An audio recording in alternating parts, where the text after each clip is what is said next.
multidão de irmãos esperando pra me abraçar e perguntarão a uma voz, voltados para mim. Ó, conta-nos como você, irmão, venceu e chegou aqui.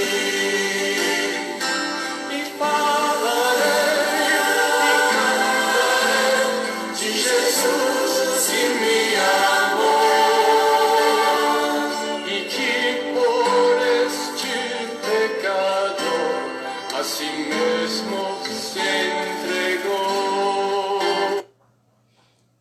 Graça e paz a todos, nós estamos para mais um estudo da Palavra de Deus, transmissão pelo Facebook. Eu sou o reverendo Gilberto Rebouças e nós estamos numa série de estudos da Palavra de Deus com o tema, os três inimigos do cristão: o mundo, a carne, que são inimigos exteriores, e o diabo, o mundo, o diabo e a carne. Então hoje nós vamos estudar a palavra do Senhor sobre o triunfo do cristão sobre o mundo. Nós vimos que o mundo é o sistema alienado de Deus. Nós vimos que a palavra mundo pode se referir, é um termo muito amplo, é a palavra cosmos, e esse termo é muito amplo e pode se referir ao universo, pode se referir à humanidade, pode se referir a sistema pecaminoso. É esse sistema pecaminoso que é contra o mundo, que é contra a igreja, que é contra o povo de Deus. E hoje nós vamos estudar sobre a vitória do cristão. Primeira carta do apóstolo João, capítulo 5 e versículo de número 5. Nós vamos estudar sobre como vencer o mundo.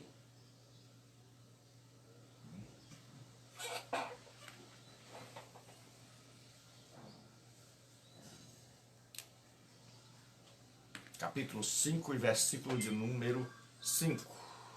Vamos estudar sobre como vencer o mundo. Versículo 4 e 5 diz assim. O 4 diz assim: porque todo que é nascido de Deus vence o mundo. E esta é a vitória que vence o mundo, a nossa fé.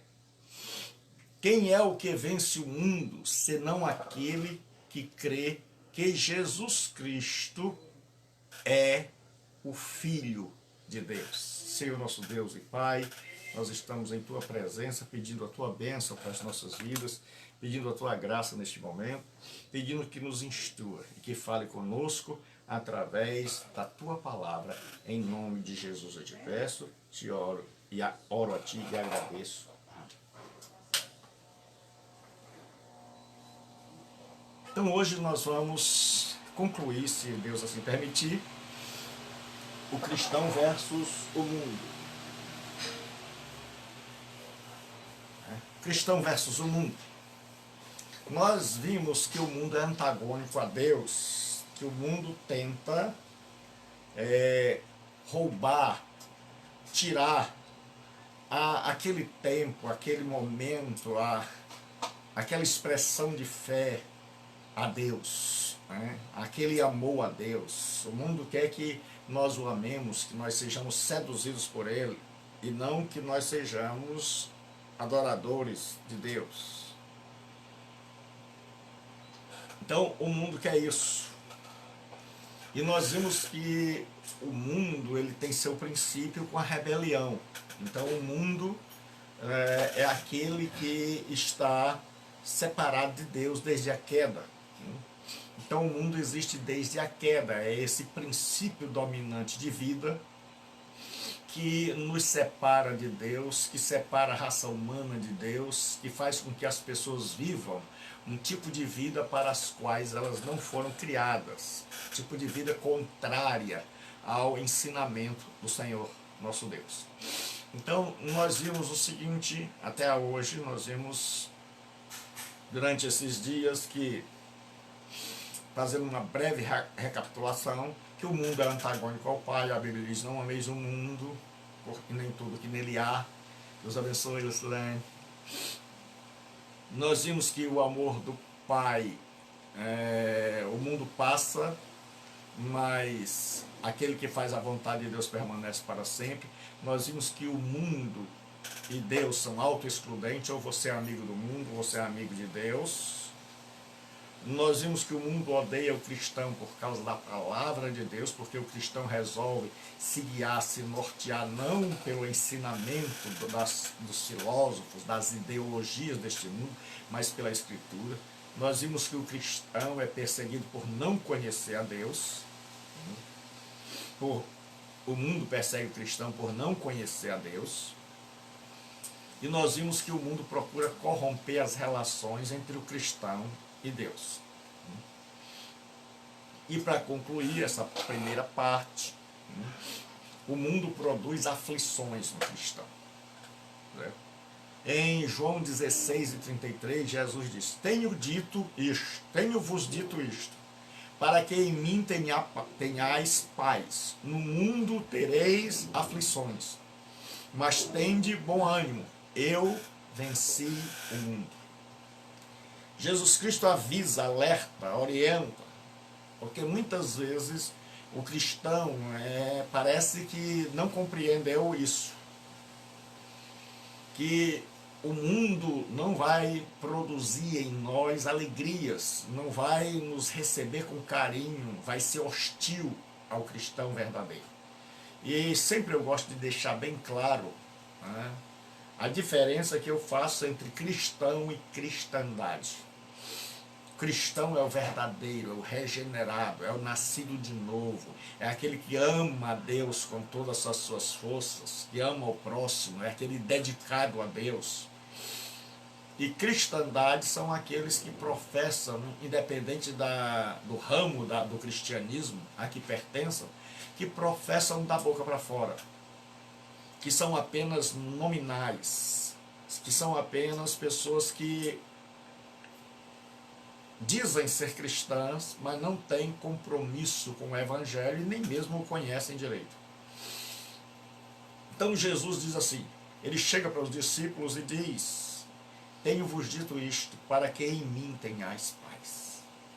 No mundo, diferente de em mim, em Cristo nós temos paz. É por isso que nós precisamos de comunhão com Cristo, para que a paz inunde o nosso coração. É por isso que nós precisamos conversar com Cristo, aprender sobre Cristo, ter comunhão com Cristo. Por quê?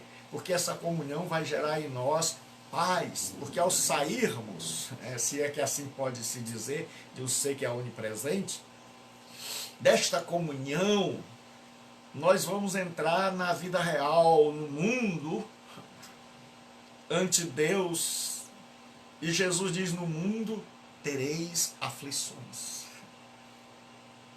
mas tende bom ânimo, eu venci o mundo. Então Jesus é o maior exemplo para nós, de alguém que passou por aflições, de alguém que não foi poupado, de alguém que enfrentou a hostilidade e até a fragilidade dos seus próprios companheiros, que se viu sozinho na hora que mais precisava, porque no mundo, o mundo deu a Jesus aflição. E Jesus já disse anteriormente que o servo não é maior do que o seu senhor. Se fizeram ao senhor, vão fazer ao servo. E aí Jesus chega e diz: vocês querem paz? Então vocês vão ter paz em mim. Mas no mundo, quanto vocês estiverem neste mundo alienado, divorciado de Deus, vocês vão ter aflições. Vocês vão ser afligidos, perseguidos, maltratados, odiados, rejeitados, insultados. Então Jesus não enganou ninguém. Quando você se dispõe a seguir a Cristo, você sabe que seguir a Cristo tem um preço, tem um custo. E que custo é esse? E Jesus deixou bem claro, ele diz qual é o homem, quando ele está fazendo seu discipulado e as pessoas estão vindo para se tornarem seus discípulos, seus seguidores, caminharem com ele, ele diz: olha, qual é o homem que vai construir uma torre, primeiro não se assenta para calcular se tem condições de terminar. Não tendo, é melhor ele não começar. Então Jesus Cristo, ele diz que se nós não temos fé suficiente para ir até o fim, se a gente pensa que é uma brincadeira, se a gente pensa que é uma colônia de férias, se a gente pensa que seguir a Cristo não é entrar numa guerra terrível, então a gente deve levar isso em conta antes de desejar segui-lo. E aí ele diz, no mundo tereis aflições. Mas ele diz, o que você deve fazer no meio das aflições, no meio das perseguições, no meio das lutas, no meio da hostilidade? Ele diz, tenha bom ânimo. Ou seja, não desanime, vá em frente.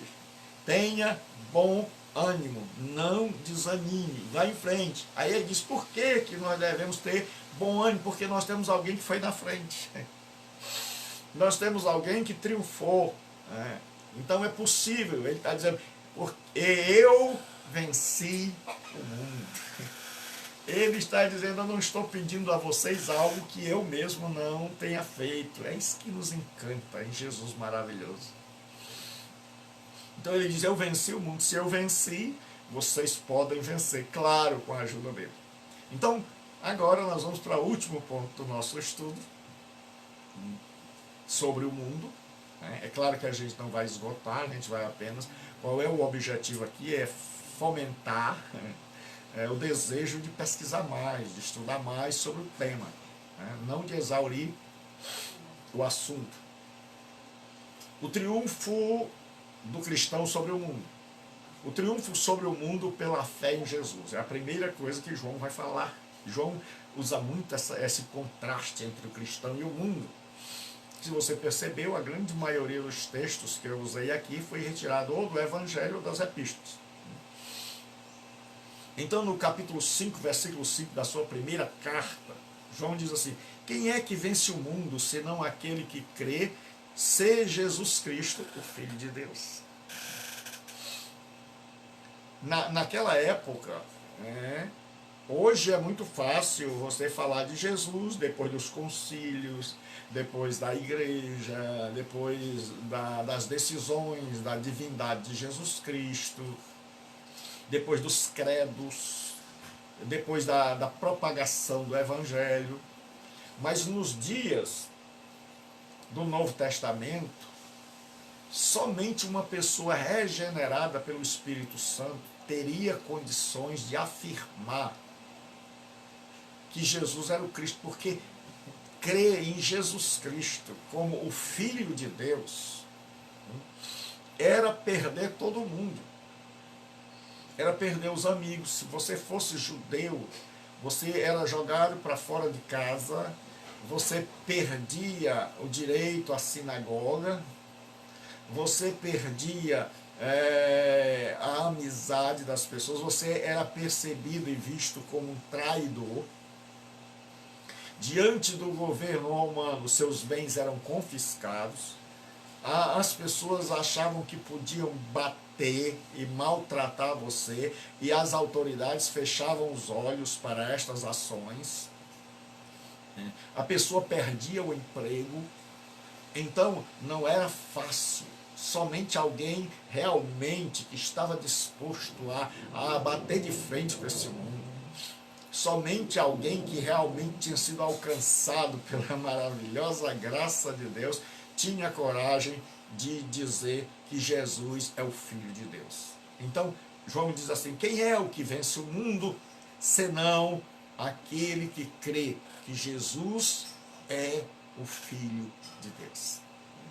Então, no momento que a pessoa cria em Jesus como Filho de Deus, ela estava dizendo, eu estou sujeito, eu estou disposto a ser perseguido, eu estou disposto a levar o nome de traidor, eu estou disposto a perder minha família, eu estou disposto a sofrer perseguição por causa da minha fé, eu estou disposto a ter meus bens confiscados, eu sei que Jesus é o Filho de Deus e eu estou disposto a colocá-lo acima desse mundo, de todas as coisas.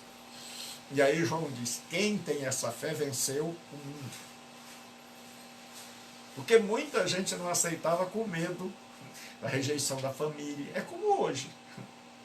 Com medo da religião, de ser abandonado, de ficar só. Com medo da perseguição, com medo da hostilidade, com medo de perder o emprego, com medo do confisco dos bens.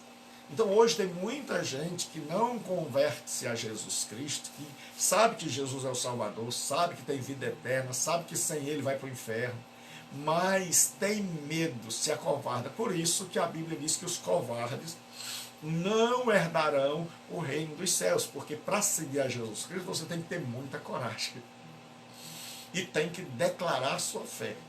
Eu achei interessante um texto que eu li no comentário, né, do Harvard, e ele diz assim sobre esse texto, e eu vou ler.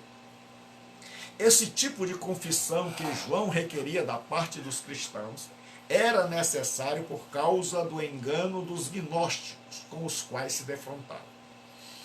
O gnosticismo vem da palavra gnosis, que quer dizer conhecimento. Então, era uma filosofia que entrou dentro da igreja, uma espécie de crença, que ela só veio se desenvolver mesmo como gnosticismo no segundo século.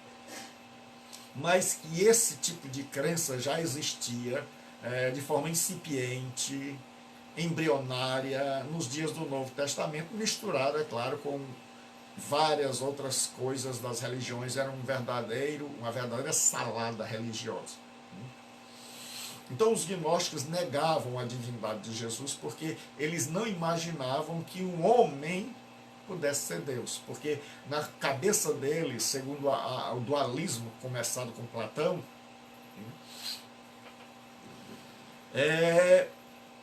o mundo espiritual era bom, o mundo material era mau.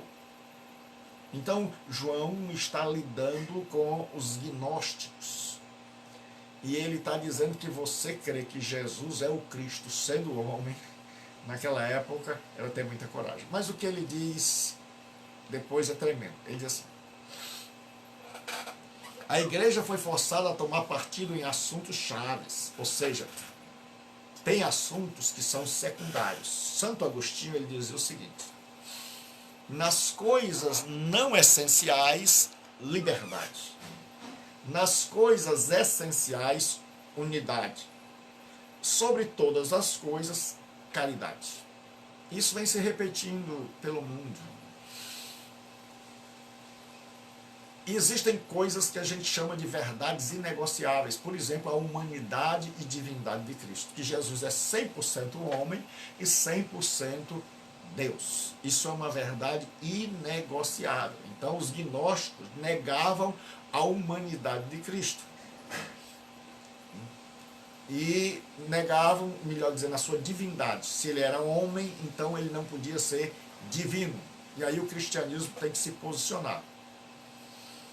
Aí ele diz assim: a evidência desses primeiros credos no Novo Testamento, ou seja, que demonstravam que Jesus é Deus, homem, que resultaram não só na defesa contra as heresias, mas também na necessidade de pregação e ensino. Ou seja, você precisava mostrar às pessoas quem era Jesus, é o divino humano, né? É o Deus homem. Esse era um crescimento natural dentro da igreja, porque a adoração, presta atenção, porque a adoração requer algumas formas para a expressão da fé.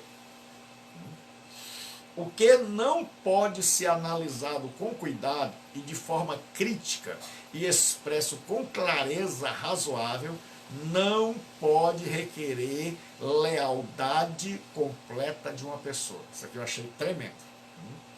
O que não pode ser analisado com cuidado, quando você vê alguém pregando e exigindo apenas de você que você creia sem ter base nenhuma, né? Que a pessoa diga, não, é assim, está acabado, e que isso não esteja submetido a uma análise crítica. Ele diz assim, ó, o que não pode ser analisado com cuidado e de forma crítica e expresso com uma clareza razoável, não pode requerer a lealdade completa de uma pessoa. Então os cristãos tinham que mostrar para o mundo que Jesus era o Cristo prometido no Antigo Testamento e que esse Cristo não era apenas um homem, mas ele era Deus, homem. Então isso foi a fé da igreja. E aí o triunfo sobre o mundo vem. Quem é o que vence o mundo, senão aquele que crê que Jesus Cristo é o Filho de Deus? Por que nós temos tantos cristãos derrotados hoje? Porque não conhecem, porque nunca conheceram claramente as propostas de Cristo. Porque conhecem as tradições da denominação a qual pertence, mas não conhecem os ensinamentos do Evangelho. Porque você conversa com a pessoa hoje, conversa com ela há 10 anos, e ela está do mesmo jeito. Ela não cresceu, ela não amadureceu, ela não tem comunhão, ela não alargou sua visão, ela não amadureceu, ela não tem condição de você conversar com ela e ela compreender. A pessoa fica morrendo dentro da igreja, contentando-se com o beabá do Evangelho, a creche de Jesus Cristo. Aí João diz assim, o triunfo sobre o mundo se dá pela fé em Jesus Cristo. Então, se você crê em Jesus, você vence o mundo. Você está disposto a abrir mão de tudo no mundo por causa de Jesus Cristo. Se você crê em Jesus, você não é vencido por uma praia. Você não é vencido por uma garrafa de bebida alcoólica. Você não é vencido por qualquer coisa deste mundo. João diz assim, quem é o que vence o mundo, senão aquele que crê que Jesus é o Filho de Deus? Então, quem crê que Jesus é o Filho de Deus está sujeito a sofrer. Está sujeito a ser diferente, não esquisito. Porque tem gente que por dentro ele é igual ao mundo, mas só é diferente por fora, na roupa que veste, na maneira de se trajar, na maneira de falar, mas por dentro ele é igual, os sonhos são iguais, as perspectivas são iguais, as ações são iguais. Mas aqui era gente que dizia o seguinte, eu creio que Jesus é o Filho de Deus, e pode o pai botar para fora, pode a família não me querer, pode a religião me excluir, pode a sociedade me ver como traidor da pátria, o governo pode confiscar, eu posso perder o emprego, eu posso ser hostilizado, zombado, vão falar do meu Cristo. Porque na antiguidade colocaram um homem com cabeça de jumento numa cruz. Então era muita zombaria, era muita perseguição. Então você, naquela época, dizer que Jesus era o Cristo, era estar disposto a comprar briga com o mundo inteiro. Era estar disposto a ver o mundo inteiro cair sobre você. Hoje não. Hoje nós temos uns cristãos meia boca por causa disso. Porque aceitam a Jesus e aí pronto. As pessoas fazem abrir porta para ir de emprego. Em segundo lugar, o triunfo sobre o mundo pela regeneração. Só vence o mundo, primeiro, quem creu em Jesus Cristo e está disposto a abrir mão de tudo por causa dele. Em segundo lugar, o triunfo se dá pela regeneração. Nenhum cristão que não nasceu de novo, que não foi regenerado, pode vencer esse mundo, porque o mundo são ideias. São ideologias. Tudo que a gente faz tem uma ideia por trás. Vou repetir. Tudo que a gente faz tem uma ideia por trás. Por exemplo, quem é de esquerda tem uma ideia marxista. Tem um conjunto de ideias, uma ideologia marxista, materialista, Então, o que que acontece? Cada pessoa tem as suas convicções e ela vive de acordo com estas convicções. Então, o mundo é esse conjunto de ideias anti-Deus, contrárias a Deus.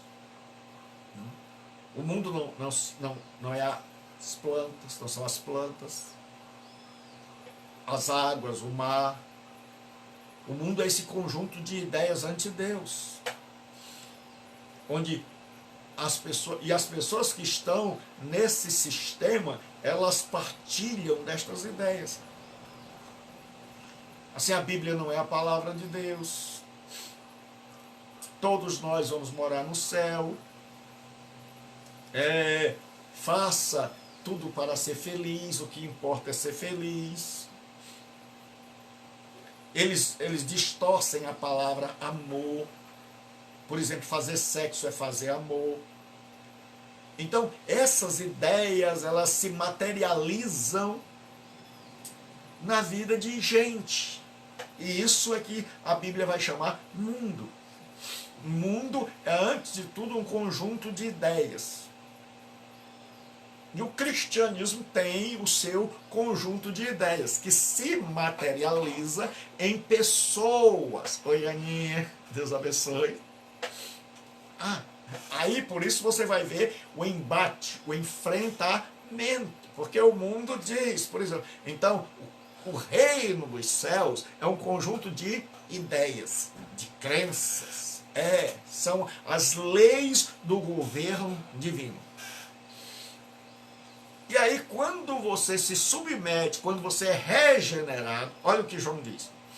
Porque todo que é nascido de Deus vence o mundo. E esta é a vitória que vence o mundo, a nossa fé. Fé aqui tem um sentido de conjunto de doutrinas. Né? Então, o que que acontece? O mundo é um princípio de ideias. Ideias, aí eu vou dar algumas ideias. Ideias que você não precisa de Deus. Como dizia Karl Marx, que a religião é a muleta dos fracos e é o ópio dos povos.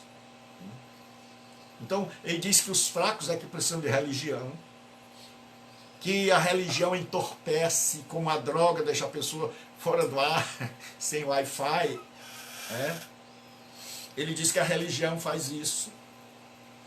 Nós vivemos em um mundo onde a moral está laça, aberta, escancarada, onde a felicidade da pessoa, do indivíduo, está acima de todos os valores, onde o que importa é ser feliz, não importa como, onde é comum você ouvir toda forma de amar.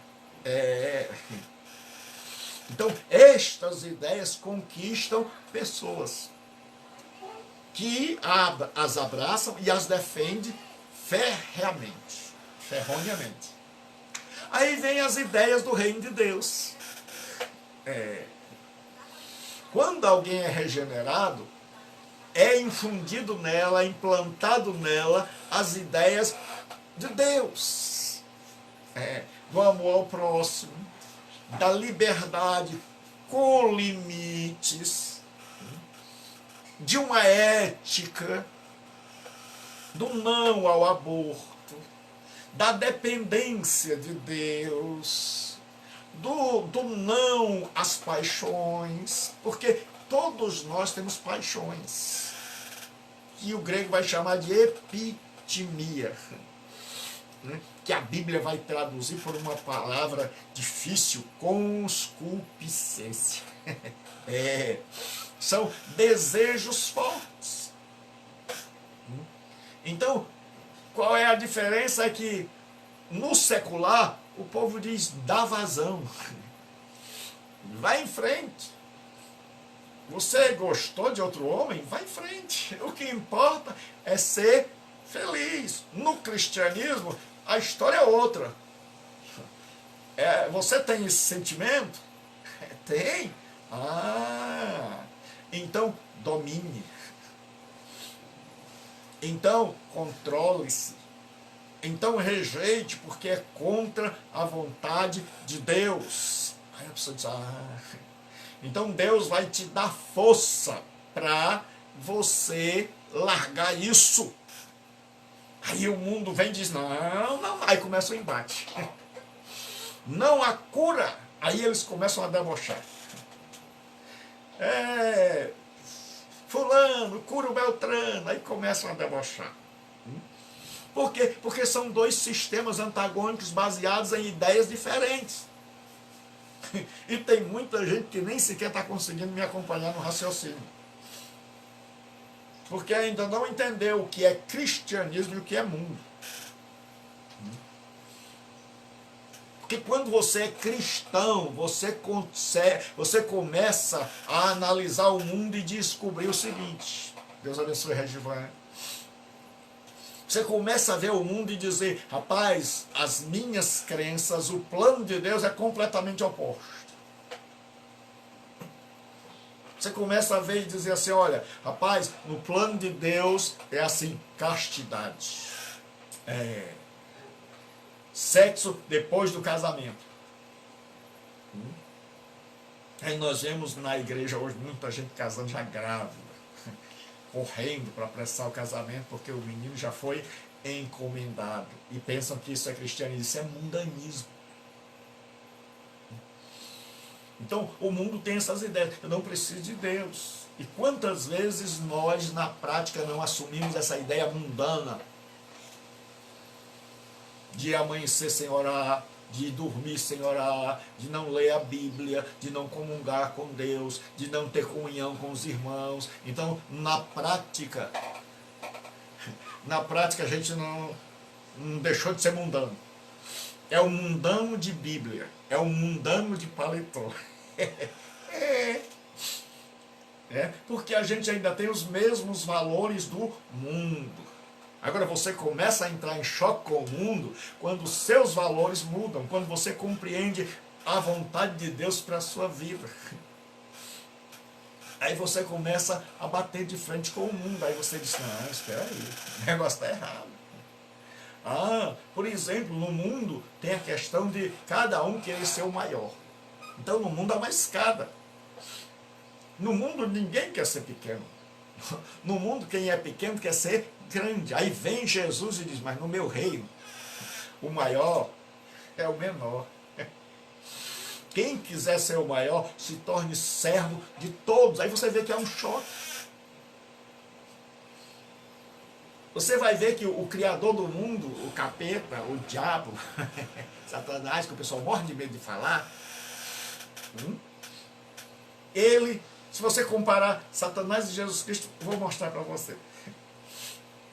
Satanás diz, eu subirei, eu me exaltarei, eu serei semelhante, eu me assentarei. Ele quer Marília, Deus abençoe mais uma vez conosco, é da família. Então, Satanás tentou subir. Aí Deus disse assim, contudo serás levado ao mais profundo abismo. Agora olha o que Jesus fez. Subsistindo em forma de Deus, não teve por usurpação ser igual a Deus, esvaziou-se a si mesmo, tomando a forma de escravo, que é servo, é doulos no grego. E foi achado semelhante aos homens. E em figura humana foi obediente até a morte, e morte de cruz. Jesus desceu. O diabo quis subir e caiu. Jesus desceu. E aí diz assim, pelo que Deus o exaltou soberanamente e lhe deu um nome que está acima de todo nome, para que ao nome de Jesus se dobre todo o joelho nos céus, na terra e debaixo da terra, e toda língua confesse que Jesus Cristo é o Senhor.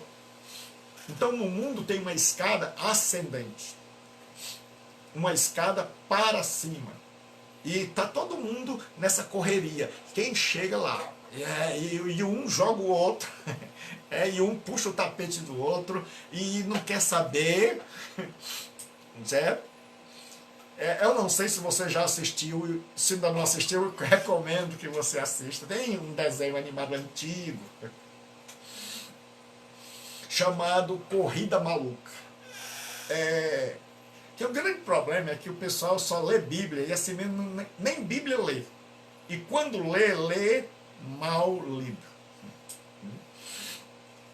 Então, você vai, quando você assiste o Dick Vigarista, a Corrida Maluca, tem o Dick Vigarista e o seu cachorro. É tanto tempo assim o cachorro. Né?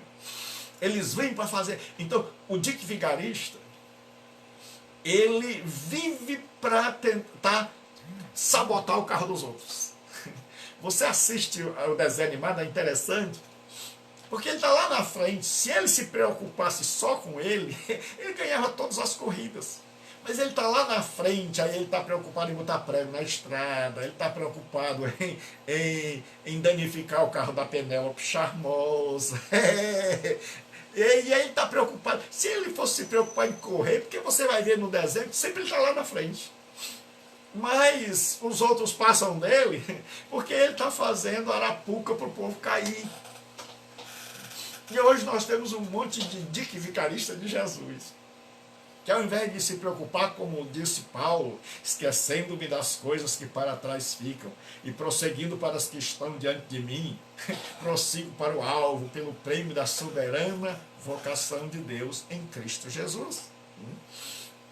Então tem muita gente que, se não tivesse tão preocupado, porque no mundo é assim, está todo mundo querendo subir, todo mundo querendo chegar no topo, mas vale tudo. É o MMA.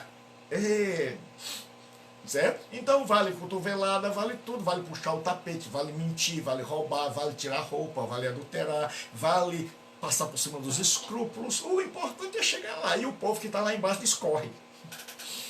Corre, e os outros estão do lado de vá, não sei. E aí, rapaz, mas tem uma criança ali na frente, passa por cima. Ah, mas eu estou com desejo naquela criança, é o miserável, o infeliz do pedófilo. Aí o povo diz, não, é uma doença. Que doença? Que doença? É um malvado, é um perverso. E aí a pessoa diz, não, eu quero me entupir de droga. Ah, vai! Mas aí no dia que você começa a compreender os valores do reino, você diz, não é essa corrida para riba. Não, eu vou descendo, eu vou me humilhando. Irmão, primeiro você. Aí tem o tal do amai-vos uns aos outros. Aí você diz, cada um considere o outro superior a você mesmo.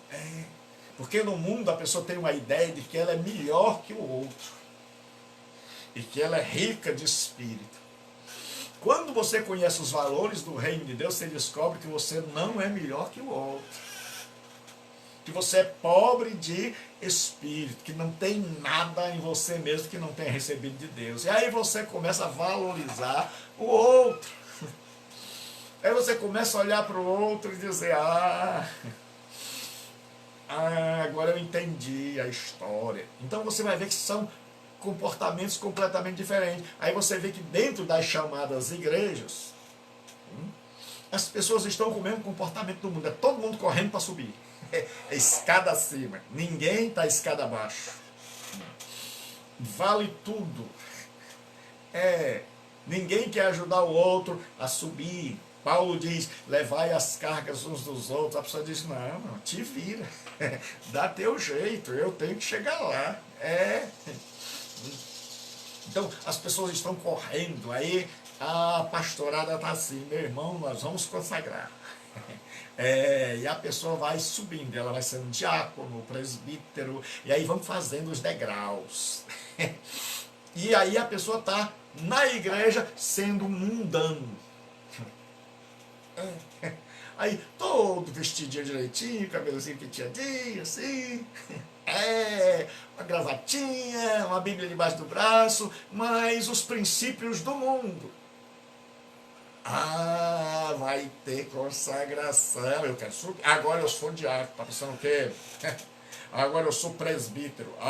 E eu sou o pastor fulano. Então eu tenho que andar com a valisa, uma pasta, uma gravata, paletó. E aí de quem não me chamar de pastor. Mas pastor tá fraco. Então agora eu sou bispo. Mas bispo é fraco. Então agora eu sou apóstolo.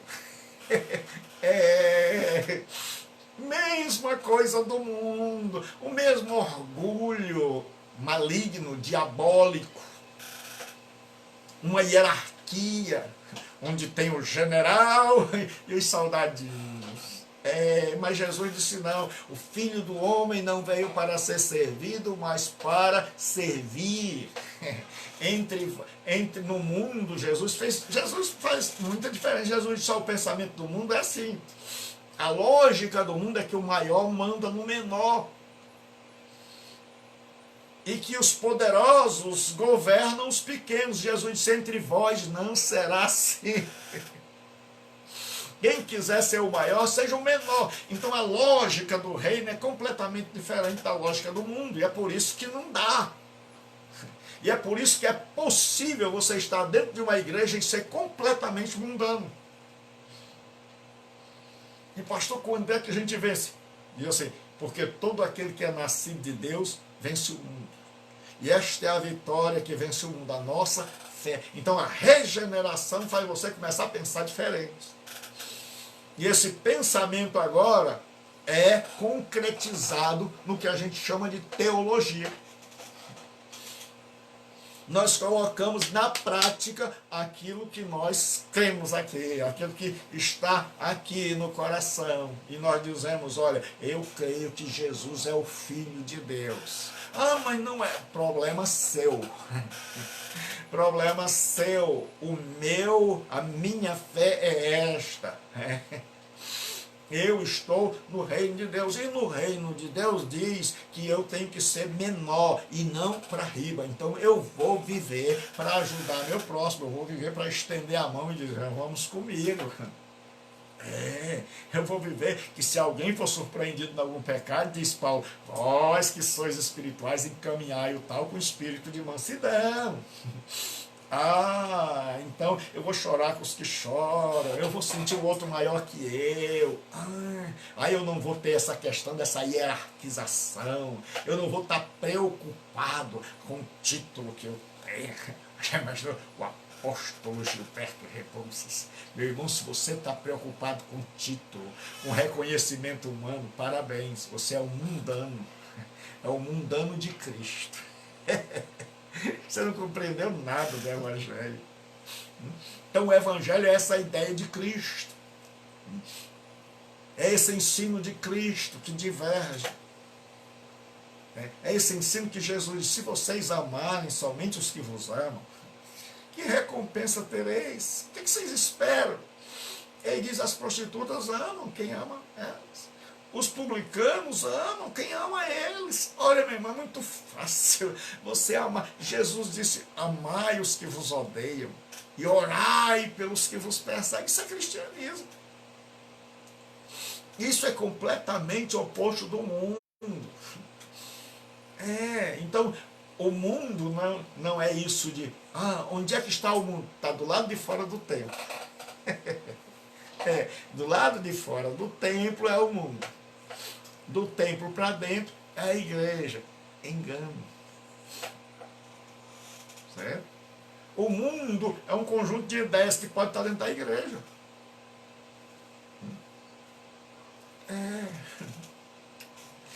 Então, o que pode estar na cabeça do pastor, pode estar na minha cabeça e na sua. É quando um pai... Vamos ver os pensamentos. O pensamento de um pai mundano é assim. Quero que a minha filha case com um homem rico. Ele não está muito preocupado se aquele homem é honesto, se é temente a Deus. Não, ele está preocupado se é rico e se pode dar uma casa ou tirar a filha de dentro da casa dele para deixar de dar gasto. Aí ele está querendo, aí quando chega alguém, diz assim, o que isso é? A filha traz alguém para apresentar os pais, porque geralmente ela nem apresenta. Aí o pai diz assim, quem é minha filha? O que ele faz da vida? Pai, ele é engenheiro, advogado. Bênção do céu. Bom rapaz, bom moço. Porque bom para o mundo é ter dinheiro.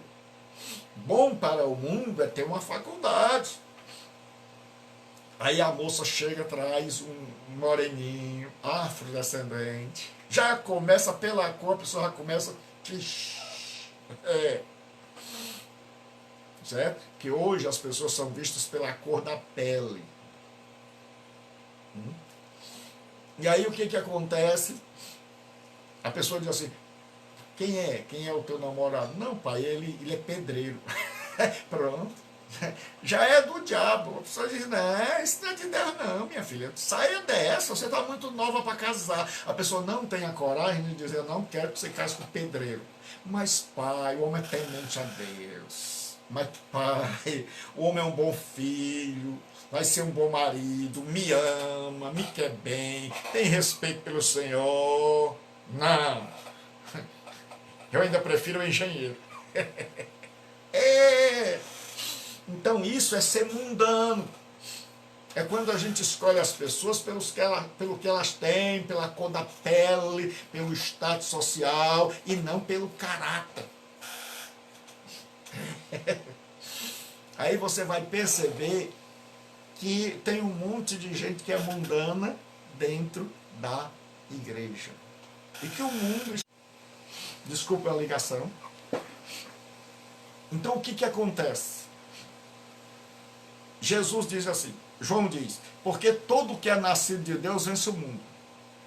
E esta é a vitória que vence o mundo, a nossa fé. Então você vai ver como é importante estudar a teologia.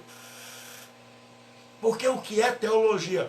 É a nossa fé que está aqui, colocada em livros. Colocada em livros. Escrita aqui e colocada no principal de todos os livros, a Bíblia Sagrada. Certo? Então, a teologia está aqui e ela vai mostrar para mim e para você quais são os valores da nossa vida agora como cristãos. Ah, pastor, aí você começa a ver que os valores, por exemplo, você vai ver, Jesus diz assim, se alguém te bater numa face, oferece a outra. Se alguém te irritar e te obrigar a caminhar 1 milha, vai com ele 2. Aí a gente tem uma maior dificuldade. A gente está dentro da igreja e diz, eu não levo desaforo para casa. Mas a gente é mundano. Né? A gente tem os mesmos valores do mundo. Aí a pessoa é reconhecida pela quantidade de diplomas, pela quantidade de letrinhas que tem depois do nome dela. Fulano é PhD. Fulano é PhD, DDD, doutor em divindade. Então, o que que acontece? E que nós vivemos em uma igreja que está com o nome de igreja, mas os valores do mundo. Os valores são os mesmos do mundo. E é por isso que você vai ver. O mundo quer ficar rico aí. As igrejas, para atraírem os gananciosos, fazem a corrente dos milionários. Aí vem um monte de ganancioso. Ora, ué, eu quero ficar rico com a ajuda de Deus, ó. Vai que dá certo, hein? Aí pronto. Aí prometem a eles que eles não vão ter mais doença, num país sem posto de saúde, com as precariedades na área da saúde, a pessoa está lá. Isso é mundanismo. Então, vou resumir aqui para que você entenda. O mundo não são as pessoas. O mundo é um conjunto de ideias contrárias à vontade de Deus, que começou a ser edificado, elaborado, construído, pensado, quando o homem rompeu com Deus. Porque quando Adão e Eva caíram, e eles foram expulsos do paraíso, agora eles tinham que estabelecer um novo modo de vida, porque antes eles andavam com Deus, sob a orientação de Deus. Então Deus chegava e dizia assim, assim, assim, vocês vão viver assim. Mas agora, sem Deus, eles têm que criar seu próprio mundo, suas ideias, o que eles vão fazer, como vão acordar, como vão trabalhar, como vão criar os filhos, porque agora eles estão sem Deus. Aí você vai ver os desdobramentos. Aí vai ter um culto, aí Caim mata o Abel. No culto. Você vai ver como o negócio começa a bagunçar. Aí o Lameque tem 2 mulheres. E o Lameque é violento, mata as pessoas porque pisaram no seu pé. Aí vai ter os filhos, os descendentes de Caim, que vão ser os da pecuária, os da indústria. Aí eles vão criar um mundo, só que o mundo agora, onde o que tem valor é gado, o que tem valor é ferro, o que tem valor é arte. E aí eles vão criar esse microcosmo, esse pequeno mundo. Só que neste mundo, as ideias de Deus já não estão mais implantadas. A ideia agora é a ideia do Adão, é a ideia do Caim, é a ideia do Lameque, e aí vão surgindo, até surgiu um homem chamado Nimrod. Esse aí é o pior de todos. Ele quer subir até o céu e guerrear contra os deuses. Tamanha loucura. O Nimrod quer fazer uma torre para entrar no céu e dominar os poderes celestiais. Aí Deus olha para isso e diz, não, é o fim. E aí Deus chama Abraão e começa a inculcar em Abraão os valores do reino. E aí nós temos esse antagonismo. Então, o mundo são ideias. E quem compra essas ideias, quem crê nessas ideias, por exemplo, quem crê que não precisa ter comunhão com Deus, quem crê que não precisa ler a Escritura, quem crê que a vida se resume a isso aqui, quem crê que a lassidão moral é permitida, que vale tudo em nome da felicidade, estas são as ideias do mundo. E quem crê nela, as ideias desse mundo, os princípios desse mundo se materializam nessas pessoas. Aí quando você é regenerado, como João diz aqui, você começa a desconstruir estes princípios. Você começa a dizer, não, eu dependo de Deus, eu preciso de Deus, eu não posso viver sem Deus, não dá para fazer nada. Jesus disse, sem mim nada podeis fazer. Aí você começa a desconstruir. Aí você diz, não, eu pensei que eu era livre, mas liberdade não é isso. Aí você começa a ressignificar as coisas. Aí você começa a comparar e dizer, o mundo ensina assim, agora eu vou ver como é que Jesus ensina. Eu vou ver qual é o ensino do apóstolo Paulo, eu vou ver qual é o ensino apostólico, eu vou ver qual é o ensino da Escritura em relação a isso. Mas a Escritura diz o contrário. A Escritura diz que quem quiser ser o maior, seja o menor. Então eu estava laborando em erro, então não vou mais me preocupar. Considerai o irmão superior a você. Então eu não vou mais. A minha opinião sobre o irmão, porque a opinião que eu tenho sobre ele é a opinião que eu tenho sobre mim. A opinião que eu vou ter sobre os outros é a opinião que eu tenho sobre... Se eu creio que eu sou 10, o melhor, o mais sábio, o mais culto, o mais belo, que tem mais posses, que tem mais cultura, então eu vou olhar para o outro e vou ver ele abaixo. E sempre mais baixo, eu não vou conseguir ver ele acima. Mas quando você chega e olha para Jesus e vê que Jesus é enorme, maravilhoso, é santo, é lindo, é sábio, é tudo, e você se sente um grão de areia diante dele, e olha que o grão de areia é grande, você se sente pequenininho, então agora você não tem mais dificuldade para olhar para o seu irmão e ver nele a imagem de Deus e considerá-lo grande e respeitá-lo. E aí agora você vai atrás das pessoas pelo caráter. Você não quer saber se ela vem para sua casa de carro ou a pé. Você quer saber se ela é honesta, se ela é temente a Deus, se ela ama a Deus. Aí você vai ver que a pessoa luta para melhorar de vida, a pessoa estuda, a pessoa cresce, mas sempre buscando o reino de Deus em primeiro lugar. E o reino de Deus não significa estar na igreja todo o tempo. Tem gente que acha que é assim, que nem compreendeu quem é Deus, porque o mundo é assim. Como é que o mundo pensa, para a gente terminar? O mundo pensa, se eu não fizer minhas obrigações para com as divindades que eles creem, as divindades vêm de noite pegar no pé. E quando você não é cristão regenerado, você pensa assim, rapaz, domingo eu vou dar uma passada lá na igreja, porque vai que eu não passo e Deus me pega na esquina. E Deus me castiga. Então eu vou cumprir a minha obrigação. Você ainda diz assim, eu já cumpri a minha obrigação. Aí tem tradição religiosa que tem a parte da manhã, a parte da noite, então tem toda hora, e a pessoa diz assim, ó, hoje é domingo, hoje é o dia do Senhor, então eu vou lá cumprir a minha obrigação. Então a pessoa foi, cumpriu, aí saiu dali, eu fiz muito isso, meu filho. Saía dali, ó, eu não via a hora de terminar, de dizer assim, está encerrado, para eu correr, para tomar cerveja, para namorar, para depois enganar minha namorada, deixar ela em casa, e os amigos já estavam, Gilberto, rapaz, a hora aí da gente ir para passar a noite nas noitadas, era assim, certo?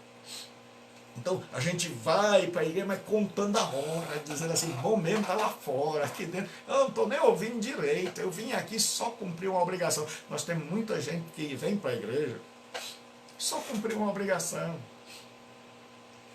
Ele não cresceu, ele não amadureceu, ele não saiu dali melhor.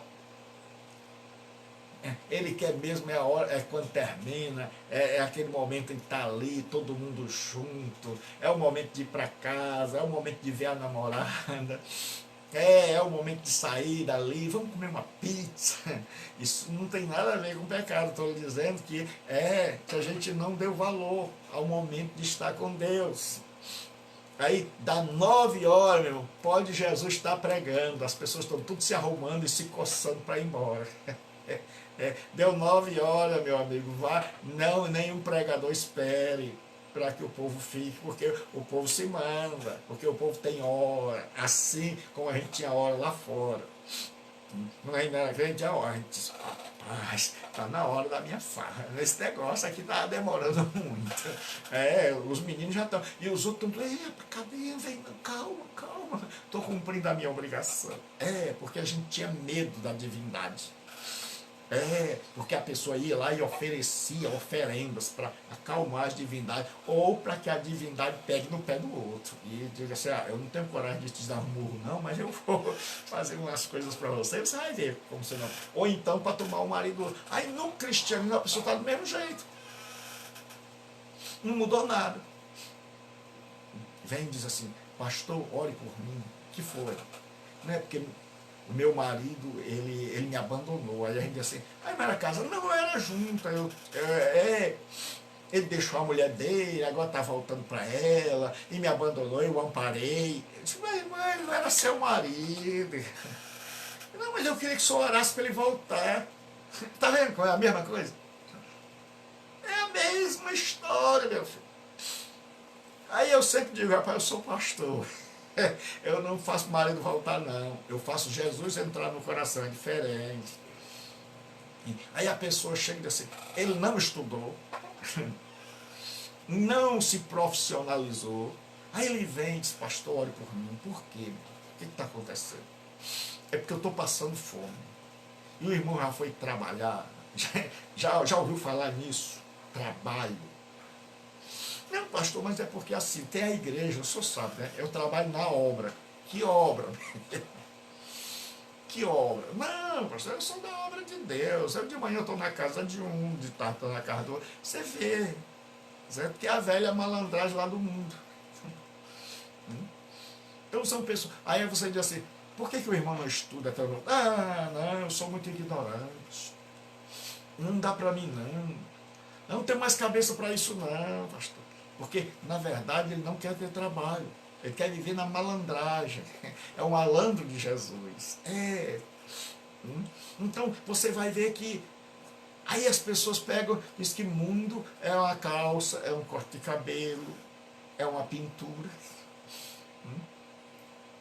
Aí você vai ver que o mundo está dentro. Aí você olha para a liderança e vê se engalfinhando. igual no mundo. Você vê um político, Sua Excelência é ladrão. Sua Excelência falta com a verdade. Aí parte para a briga e o povo começa a segurar. E tem reunião dentro dos tempos que o horário não convém falar, que o bom senso não convém dizer. Aí você vê lá, a pessoa chega e aí diz assim, olha, aqui no estado o domínio é da família tal, a família que manda. Então sai um irmão, entra o outro. Um irmão elege o outro, que elege o tio, que elege o primo, que elege o pai, que elege a mãe. Aí o poder é hereditário. Aí você chega na igreja, é a mesma coisa. Você chega na igreja, aí você diz, espera aí, eu já vi esse filme. Lá fora era assim, é o irmão, é o tio, é a tia, é assim. Mas aí você chega na igreja, o pastor está morrendo, já está pensando em alguém da família para ocupar o cargo. Aí vai passando do pai pro tio, aí quem manda é o filho, é a filha, aí pronto, vem e magoa os outros. Aí a gente percebe, meu Deus, eu que pensei que tinha saído do mundo. Então sair do mundo é quando você muda as ideias. É quando as suas ideias são as ideias de Cristo. É quando as ideias de Cristo entraram em você e passaram a fazer parte da sua vida e reger o seu destino e as suas ações. Aí você deixou de ser mundano, aí você venceu o mundo. Que Deus te abençoe. Todos de segunda a sexta, ao meio-dia aqui. E hoje às 11h30 pelo Instagram. Certo? Então, pega essa mensagem que vai estar no YouTube, meu canal Gilberto Rebouças, e compartilhe. Vamos levar o Evangelho. Se você entendeu hoje o que é mundo, então comece a ver na sua vida, pai, será que eu não sou mundano de gravata? Será que eu não sou mundano com a Bíblia na mão? Será que os valores de Cristo? Então está na hora de olhar. Quando uma pessoa está nesse mundo e ela quer saber se ela está certa ou se está errada, ela pede a um advogado que explique a ela as leis, que diga, olha, doutor, eu não estudei as leis, então eu preciso saber como é que eu faço isso aqui, se eu tenho razão, se eu não tenho. No reino de Deus, nós temos a Bíblia, a Constituição máxima. E quem é do reino de Deus, assim como qualquer pessoa desse mundo, que não quer ser massa de manobra, porque quem não conhece as leis acaba se tornando uma boiada, tangida e guiada pelos espertalhões da vida. Aí os políticos manipuladores, os líderes religiosos manipuladores vão tangendo a boiada. E a boiada vai andando, e eles vão por aqui, por ali, e eles vão direcionando o caminho da boiada, porque a boiada não conhece as leis. Mas aí, quando você está no caminho de Cristo, também é do mesmo jeito. Tem os espertos que vão tangendo você. E tem aquelas pessoas que são incautas, que nunca procuraram conhecer a Jesus de verdade, que imaginam que estão fora do mundo e que vão sendo levadas no toque, no passo do gado. São ovelhas de Jacó a caminho de Esaú. Bom tema para pregação, viu? Ovelhas de Jacó, presente de Jacó para Esaú. Por quê? Porque são tangidas. Mas o que acontece? Quando você se converte realmente, você começa a ir para a Bíblia. E aí agora quem guia você é o Espírito Santo. E todo pastor que estiver em harmonia com a palavra de Deus, que estiver em harmonia com a verdade de Deus, toda a igreja que estiver em harmonia vai ter o respeito, a credibilidade, o seu amor. E toda aquela que não estiver vai ser alvo da sua oração, para que Deus mude, para que Deus faça uma obra. Então você vai começar a se preocupar com o ser, com saber, as ideias do reino estão aqui, as ideias de Deus estão aqui, elas me dominam, eu agora tenho a visão de Deus, eu vejo o mundo pela ótica de Deus. Então você nasceu de novo, foi regenerado e você venceu o mundo. E continue na fé, continue vencendo, continue aumentando a sua comunhão com Deus, porque quanto mais perto de Deus, mais longe do mundo. Deus abençoe. Até a noite, às 11h30. 11 horas eu estou entrando. Deus abençoe.